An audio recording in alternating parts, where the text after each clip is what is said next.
Big boss ಹನುಮಂತುಗೆ 50 ಲಕ್ಷದ cash prize ಅಲ್ಲದೆ ಇದೀಗ ಬೇರೆ ಒಂದು ಗಿಫ್ಟ್ ಕೂಡ ಸಿಕ್ಕಿದೆ ವೀಕ್ಷಕರೇ. ಬನ್ನಿ ಹನುಮಂತು ವಿನ್ನರ್ ಆದ ನಡುವೆ ಏನಾಯ್ತು ನೋಡ್ಕೊಂಬರೋಣ. ಈ ವಿಡಿಯೋ ನೋಡೋಕೆ ಮೊದಲು ನೀವು ನಮ್ಮ ಚಾನಲ್ಗೆ ಸಬ್ಸ್ಕ್ರೈಬ್ ಆಗಿಲ್ಲ ಅಂದ್ರೆ ಈ ಕೂಡಲೇ ಸಬ್ಸ್ಕ್ರೈಬ್ ಆಗಿ, ಹಾಗೆ ಪಕ್ಕದ ಬೆಲ್ ಐಕನ್ ಕ್ಲಿಕ್ ಮಾಡ್ಕೊಳ್ಳಿ ವೀಕ್ಷಕರೇ.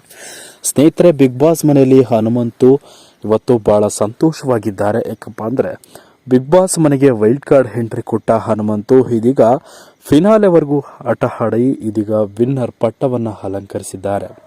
ಬಿಗ್ ಬಾಸ್ ಮನೆಯಲ್ಲಿ ತ್ರಿವಿಕ್ರಮ್ ಮತ್ತು ಹನುಮಂತು ಇಬ್ಬರ ನಡುವೆ ಪೈಪೋಟಿ ನಡೆಯುತ್ತೆ ಅಂತ ಅನ್ಕೊಂಡಿದ್ರೆ ಅಸಲಿಗೆ ಇದು ಉಲ್ಟಾ ಆಯ್ತು ವೀಕ್ಷಕರೇ.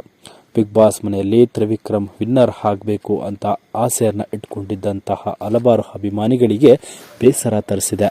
ಇದೀಗ ಬಿಗ್ ಬಾಸ್ ಹನುಮಂತುಗೆ ಬರೋಬ್ಬರಿ 5 ಕೋಟಿ ಮತಗಳು ಸಿಕ್ಕಿರುವುದರಿಂದ ಹನುಮಂತು ವಿಜಯಶಾಲಿ ಆಗಿದ್ದಾನೆ. ಹೌದು, ಹನುಮಂತು ಸುಮ್ಮನೆ ಇರಲಿಲ್ಲ.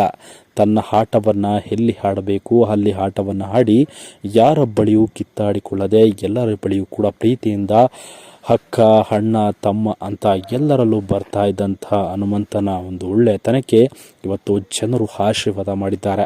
ಸದ್ಯ ಬಿಗ್ ಬಾಸ್ ಮನೆಯಲ್ಲಿ ಟ್ರೋಫಿಯನ್ನು ಕೈಗೆತ್ತಿಕೊಂಡು ತನ್ನ ಮುಡಿಗೇರಿಸಿಕೊಂಡಿರುವಂಥ ಹನುಮಂತುಗೆ ಇದೀಗ ಬರೋಬ್ಬರಿ 50 ಲಕ್ಷದ ಕ್ಯಾಶ್ ಪ್ರೈಸ್ ನಡುವೆ ಒಬ್ಬೊಬ್ಬರು ಕೂಡ ಇದೀಗ ಕೆಲವೊಂದಿಷ್ಟು ಹಣಗಳನ್ನು ಪ್ರೈಸ್ ರೂಪದಲ್ಲಿ ನೀಡಿದ್ದಾರೆ. ಸದ್ಯ ಇದೀಗ ಹನುಮಂತುಗೆ ದುಬಾರಿ ಬೆಲೆಯ ಬಟ್ಟೆಗಳನ್ನು ಕಿಚ್ಚ ಸುದೀಪ್ ಅವರು ಗಿಫ್ಟ್ ಆಗಿ ನೀಡಿದ್ದು ಹನುಮಂತು ಮದುವೆಗೆ ಬರುತ್ತೇನೆಂದು ವಿಶ್ ಮಾಡಿ ಕಳಿಸಿದ್ದಾರೆ. ಹೌದು, ಬಿಗ್ ಬಾಸ್ ಮನೆಯಲ್ಲಿ ಹನುಮಂತು ಕಂಡ್ರೆ ಭಾಳ ಕಿಚ್ಚ ಸುದೀಪ್ ಅವರಿಗೂ ಇಷ್ಟ. ಯಾಕಪ್ಪ ಅಂದರೆ ವೀಕೆಂಡ್ ಶೋ ನಡೀತಾ ಇದ್ರೆ ಹನುಮಂತು ಕಿಚ್ಚ ಸುದೀಪ್ ಅವರನ್ನು ಅತಿ ಹೆಚ್ಚಾಗಿ ನಗಿಸ್ತಾ ಇದ್ರು. ಸದ್ಯ ಹನುಮಂತು ಕಾಮಿಡಿಗೆ ಕಿಚ್ಚ ಸುದೀಪ್ ಅವರೇ ನಕ್ಕಿ ಸುಸ್ತಾಗ್ತಾ ಇದ್ರು.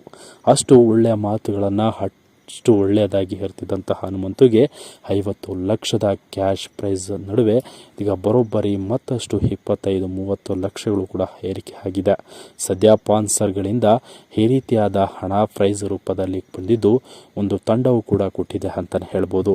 ಇದೀಗ ಸ್ಪೆಷಲ್ ಆಗಿ ಕಿಚ್ಚ ಸುದೀಪ್ ಅವರ ಒಂದು ಹುಡುಗರಿಗೆ ಕಿಚ್ಚ ಸುದೀಪ್ ಕೊಟ್ಟ ಉಡುಗೊರೆ ನೋಡಿ ಸ್ವತಃ ಹನುಮಂತವರೇ ಖುಷಿಯನ್ನು ವ್ಯಕ್ತಪಡಿಸಿದ್ದಾರೆ.